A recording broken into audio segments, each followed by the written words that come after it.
you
What if I told you there's a country where most families sleep on dirt floors, electricity is a rare luxury, and owning a bicycle is a status symbol?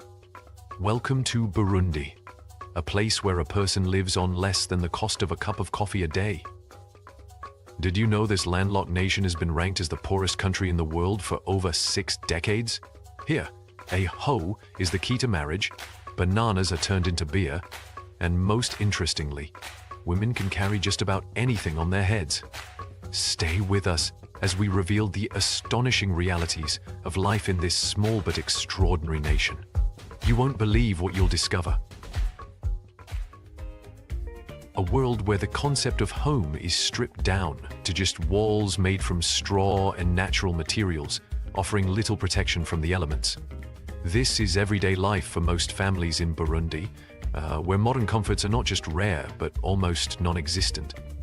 In rural areas, homes are often humble huts that blur the line between shelter and survival. The idea of a bed is a luxury here.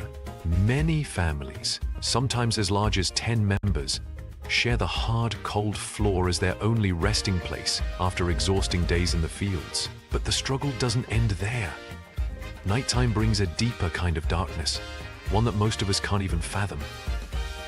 Fewer than 8% of households in Burundi have access to electricity. When the sun sets, life almost grinds to a halt.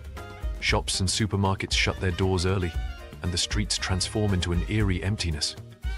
Imagine walking outside under a canopy of stars, the only light guiding your way.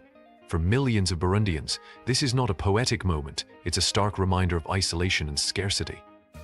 Did you know that in Burundi, the average person lives on less than the cost of a cup of coffee a day? Before revealing the reason, don't forget to take 5 seconds to subscribe and turn on notifications. With all our hearts, we thank you for your support. We promise to deliver more quality content to you. Burundi's economy is one of the most fragile on the planet. With a GDP per capita of just $500 per year, this equates to roughly $1.20 a day, an amount that barely covers even the most basic needs. For many, survival itself is a daily challenge. Malnutrition affects an alarming 70% of the population, leaving entire families without access to nutritious food. Hunger is a constant companion, contributing to an average life expectancy of only 50 years. Burundi has held the unenviable title of the poorest country in the world for more than 6 decades, according to reports from organizations like the World Bank and the International Monetary Fund. Despite this, the resilience of its people shines through as they continue to fight for a better future, even in the face of overwhelming odds. It sounds like a joke, but in Burundi the bicycle is more than a means of transport, it's a symbol of wealth and status. While many people around the world take cars, buses, or trains for granted, most Burundians rely on their own 2 feet to get around. Owning a bicycle in this country is comparable to owning a luxury car, like a Mercedes-Benz in wealthier nations. For many men, having a bicycle isn't just practical, it's seen as a mark of prosperity, making them more desirable for marriage. Despite this cultural significance, bicycles remain out of reach for most households. A majority of Burundians walk long distances daily, often covering more than 10 kilometers to access markets, schools, or work. Public transportation is limited and rudimentary. The most common option is the pig cage, a vehicle without seats that costs about 10 cents per trip. However, it's so uncomfortable that many prefer walking over using it. Paved roads are rare, with dirt roads dominating most areas. During the rainy season, these roads turn into muddy, nearly impassable paths, making even basic travel an ordeal. Hey guys, would you walk 10 kilometers every day to get to work or school? What would life look like if something as simple as a bicycle could change everything? Let us know your thoughts in the comments. What if the cost of marriage wasn't about lavish gifts, expensive cars, or sprawling homes, but something as simple as a hoe? In Burundi, the dowry system is vastly different from what you might expect elsewhere. Here, when a man marries a woman, the only traditional requirement is to give her a hoe. The hoe isn't just a tool, it's a cultural symbol of hard work and hope. It signifies that the couple will strive together to grow food and sustain their family. For families with better financial means, a man might offer a cow instead. However, cows are the most valuable asset in Burundi, worth more than most can afford. As a result, the humble hoe remains the dowry of choice for the majority.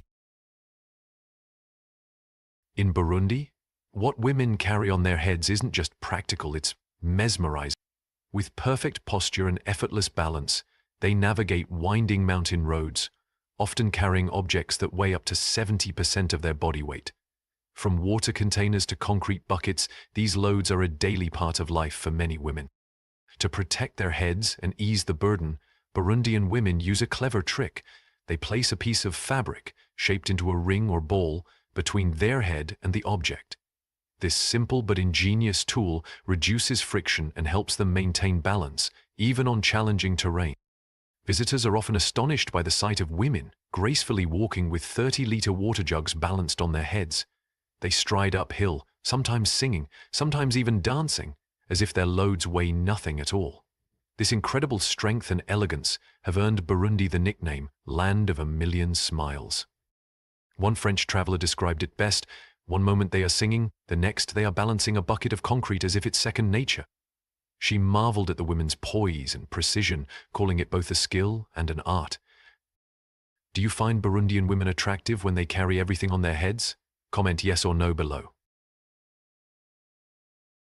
Have you ever wondered how some Burundian women flaunt long, beautifully braided hair, despite their natural hair being tightly curled and just a few centimeters long? For women in Burundi, hair is more than just appearance, it's an expression of identity and aspiration. While 100% of non-mixed African women have hair that is tightly curled and close to the scalp, many dream of long flowing styles.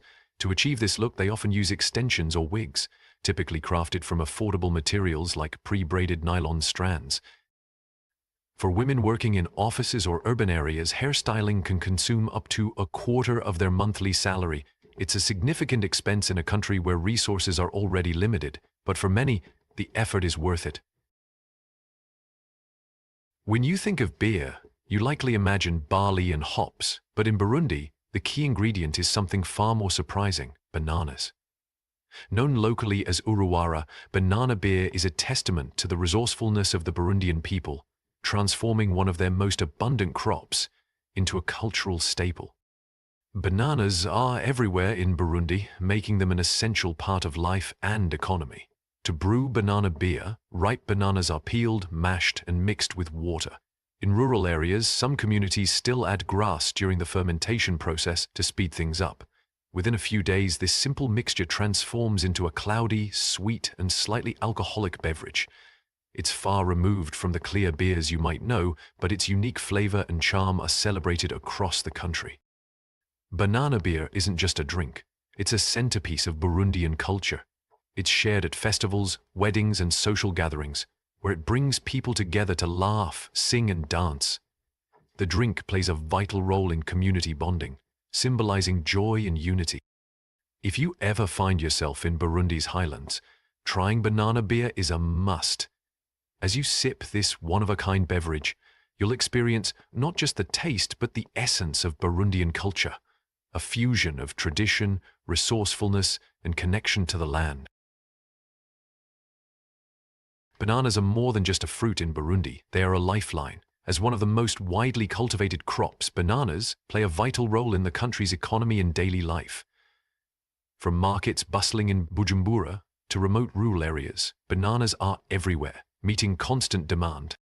Burundians consume bananas in various ways: fresh as a staple food, cooked in traditional meals, or fermented into the beloved banana beer, Urara. This versatility makes bananas an indispensable part of both the diet and culture. They are not just food, they are a symbol of resilience and resourcefulness. For many families, the banana trade is a primary source of income. Farmers sell their harvests in local markets, using the profits to support their households. However, the journey from farm to market isn't easy. Burundi's limited infrastructure makes transportation a significant challenge. Most roads are unpaved, and during the rainy season they become nearly impassable. Farmers often transport bananas on bicycles, carrying hundreds of pounds over steep hills, a testament to their ingenuity and hard work. In Burundi, the drum is more than an instrument. It's the heartbeat of the nation, echoing centuries of tradition, power, and identity. For generations, these drums have been central to Burundian culture, played during ceremonies like royal celebrations and harvest festivals. Their deep, resonant sound reflects the strength and unity of the people. Traditionally, only men from specific lineages had the privilege to play the drums, which symbolized status and authority. This exclusivity highlighted their significance in Burundian society. In recognition of their cultural importance, UNESCO designated the drums of Burundi as a cultural and material heritage of humanity in 2014, ensuring their legacy endures. Today, the drums continue to inspire. At cultural events and international competitions, they're performed alongside the drum dance, a mesmerizing display of rhythm, energy, and precision. Groups of men beat large wooden drums in unison while moving in synchronized, vigorous patterns. Each performance is a celebration of community spirit and cultural pride, captivating audiences worldwide. Burundi's infrastructure is one of its greatest hurdles to progress, severely restricting trade, mobility, and daily life. It is one of the few countries in the world without a railway network, making the transportation of goods expensive and inefficient. With no trains, the country relies heavily on roads, but their condition often exacerbates the problem. Paved roads are a rarity, especially in rural areas. The majority of routes are dirt paths that transform into muddy, nearly impassable obstacles during the rainy season. This hampers the movement of goods, limits access to markets, and disrupts essential services, making life even harder for the people who already face significant challenges. Access to basic services is also alarmingly low. Only a small percentage of the population has regular access to electricity or running water, leaving most households reliant on alternative methods that are often costly and unreliable. For millions, these services remain an unattainable luxury. Burundi's progress in improving infrastructure has been slow, largely due to economic and political instability. The country relies heavily on external funding for development projects, but delays and lack of resources hinder advancement. However, there is hope on the horizon. Long-term plans, including the proposed construction of a railway line connecting Burundi with Tanzania and Rwanda, could open up new opportunities for regional trade and economic growth. While the challenges are immense, these efforts reflect a commitment to creating a better future for Burundi. The road ahead may be difficult, but with determination and support, transformation is possible. Burundi is one of the few countries in the world without a single railway line. This absence of rail infrastructure places an immense strain on the country's economy and daily life. Roads serve as the primary mode of transport, but many are poorly maintained, making movement slow and challenging. During the rainy season, dirt roads turn into muddy quagmires, further complicating travel and the transport of goods. Without railways, commuting and trading with neighboring countries like Tanzania and Rwanda become costly and inefficient. The higher transportation expenses drive up the prices of everyday necessities, adding to the economic burdens faced by Burundians. Despite these challenges, the people of Burundi have shown remarkable resilience and adaptability. Buses, motorbikes, and bicycles are the lifelines of the country, keeping its economy and society moving. Bicycles, often overloaded with goods, are a common sight on hilly rural roads, a testament to the creativity and determination of Burundians. Plans are in place to build a railway that would connect Burundi to Tanzania and Rwanda, promising to revolutionize trade and travel in the region. However, political and financial hurdles have delayed these projects, leaving the country waiting for transformative change. For visitors, Burundi's lack of modern infrastructure provides a raw and authentic experience. Traveling through its remote villages and breathtaking landscapes often means using crowded buses or hopping on motorbikes alongside locals. While it may not offer the comfort of developed nations, it gives travelers a first-hand look at the resilience and spirit of the Burundian people. Amid the challenges faced by Burundi, Lake Tanganyika stands as a beacon of natural beauty and cultural pride. Stretching across 4 countries, Burundi, Tanzania, Zambia, and the Democratic Republic of Congo. This massive freshwater lake is the second largest in the world by volume and the second deepest, trailing only Russia's Lake Baikal.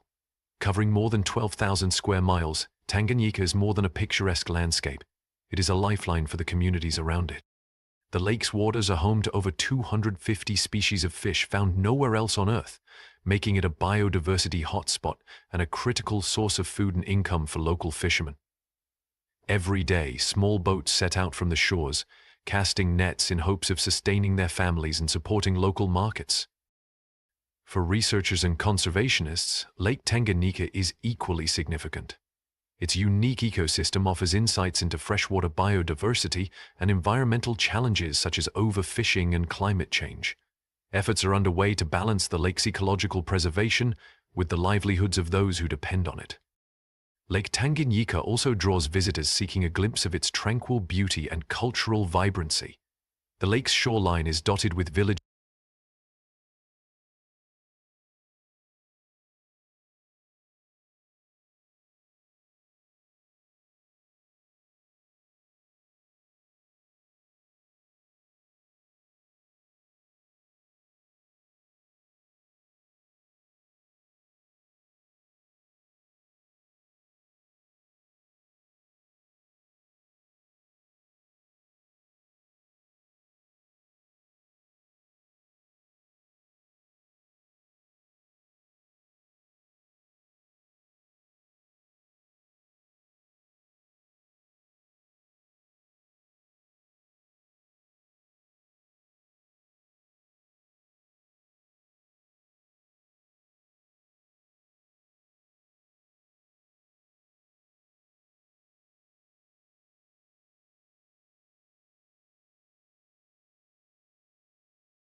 where women wash clothes in its waters and children splash and play. It's a place of life, work, and community, a reflection of Burundi's resilience. Burundi, nestled in Central Africa, is a landlocked nation bordered by Tanzania to the east and south, Rwanda to the north, and the Democratic Republic of Congo to the west. Despite covering an area of just over 10,000 square miles, making it smaller than Belgium, Burundi is home to more than 13 million people. This makes it one of the most densely populated countries in Africa. The country's landscape is stunningly diverse. Mountains dominate the western regions, transitioning to rolling green hills and deep valleys as you move inward. This rugged terrain is both a blessing and a challenge. While it contributes to Burundi's natural beauty, it complicates agriculture and infrastructure development, especially in rural areas. Being landlocked also limits Burundi's access to global trade, adding to its economic struggles. The absence of ports means the country relies heavily on neighboring nations for imports and exports, often increasing costs and reducing competitiveness. Yet, despite its size and challenges, Burundi is rich in culture and natural beauty, from its hills and valleys to its warm and resilient people. The geographical constraints are a significant hurdle, but they also shape the ingenuity and determination of the Burundian people. Nearly 90% of Burundi's population depends on agriculture for their livelihoods, but this reliance presents significant challenges. Many farmers engage in subsistence farming, often using traditional methods, and having limited access to modern tools or technologies. This has resulted in low productivity, making it difficult for families to grow enough food to meet their basic needs. The situation is further complicated by the impact of climate change, which has disrupted traditional farming patterns. Prolonged droughts are frequently followed by heavy rains, leading to flooding that damages crops and fields. These unpredictable weather conditions pose a serious threat to food security and strain the country's already delicate infrastructure, making it hard for farmers to bounce back. Burundi's landlocked location also adds hurdles to its economic development. Without direct access to the sea, trading goods becomes expensive and less efficient. While the country does export products like coffee and tea, these industries alone are not enough to lift many communities out of poverty. Burundi is unique in having two capitals, Gitega, the political capital, and Bujumbura, the economic hub. This dual capital system reflects the country's efforts to balance power and promote regional development. In 2018, Burundi's government officially moved its political functions to Gitega, a smaller, centrally located city. This decision aimed to decentralize governance, reduce congestion in Bujumbura, and encourage growth in other regions. Gitega, though quieter and less developed, now serves as the administrative heart of Burundi, hosting key government offices and institutions. Meanwhile, Bujumbura remains the beating economic heart of the nation. Nestled on the shores of Lake Tanganyika, it is home to Burundi's largest businesses, industries, and trade networks. The city's vibrant central market is a bustling hub where traders sell everything from fresh produce to handcrafted goods.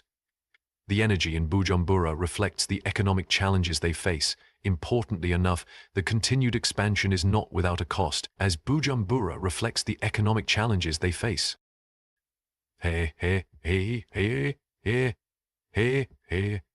Together, these two capitals symbolize Burundi's blend of tradition and modernity. While Gitega represents the push for balanced development, Bujumbura continues to showcase the resilience and vitality of the Burundian economy. Corruption poses significant challenges to Burundi's progress, making it harder for the country to achieve its development goals. Transparency concerns have been highlighted in global indices, indicating room for improvement in governance and accountability. For a country where a substantial portion of the population faces economic challenges, effective management of resources is crucial. Strengthening systems to support essential areas like healthcare, education, and infrastructure can have a transformative impact on quality of life. Unfortunately, resource mismanagement has sometimes delayed progress in these sectors, leading to challenges like shortages in schools and hospitals or delays in public projects. These systemic issues emphasize the importance of enhancing trust and efficiency in public institutions. Many communities rely on essential services, and ensuring these resources reach their intended destinations can make a meaningful difference. Promoting transparency and accountability is a critical part of creating a more equitable system that supports all citizens. Efforts to address these challenges are ongoing. Both international organizations and local initiatives are contributing to improving governance and fostering sustainable development. While the journey requires dedication and collaboration, progress is possible through continued reforms and collective action. If you enjoyed today's video, please hit the like button and don't forget to subscribe to the channel. Your support means a lot to us. Click on the video that appears on your screen right now. I'm sure you'll love this content. Comment below about the next country you want to see featured on our channel. Thank you so much for watching, and see you in the next video. Think you know Africa? Think again. Deep in the heart of the continent lies a place so full of contrasts it'll leave you speechless. Imagine a country so vast it could swallow the European Union, where beauty is defined by the shape of your head, and where marrying one woman could mean marrying her identical sisters too. From robots patrolling chaotic streets and a fish so terrifying even crocodiles steer clear, this is Congo, the land where everything feels like fiction. Now buckle up and join us as we explore some facts that only exist in Congo. When you think of mythical beings like hobbits in The Lord of the Rings, they might feel like a fantasy. But deep in the dense rainforests of the Democratic Republic of Congo, you'll find a group of people whose lives seem just as extraordinary. Known as pygmies, they are some of the smallest people on Earth, and their story is anything but ordinary. The Pygmies, an indigenous group numbering between 600,000 and 900,000, make up roughly 1% of Congo's population. What sets them apart is their small stature. Most adults stand between 3 feet 8 inches and 4 feet 6 inches tall, with only a few men exceeding 5 feet. Because of this, they are often called the little people of Africa. But don't let their size fool you. These people possess remarkable agility and endurance that many could only dream of. Their compact frames allow them to navigate dense tropical forests with unmatched skill. They are expert gatherers, using techniques passed down through generations to chase fast prey, climb trees, and even hide in plain sight when danger arises. Yet life is not easy for the pygmies. Their traditional way of life is hard. Economic development continues to strip away the forests they call home, leaving them increasingly challenged. Often underappreciated by larger communities, pygmies work diligently to preserve their unique and rich cultural heritage. What would you do if falling in love with one woman meant marrying her identical sisters too? But before we get started, I have a 10-second request for all of you. If you can help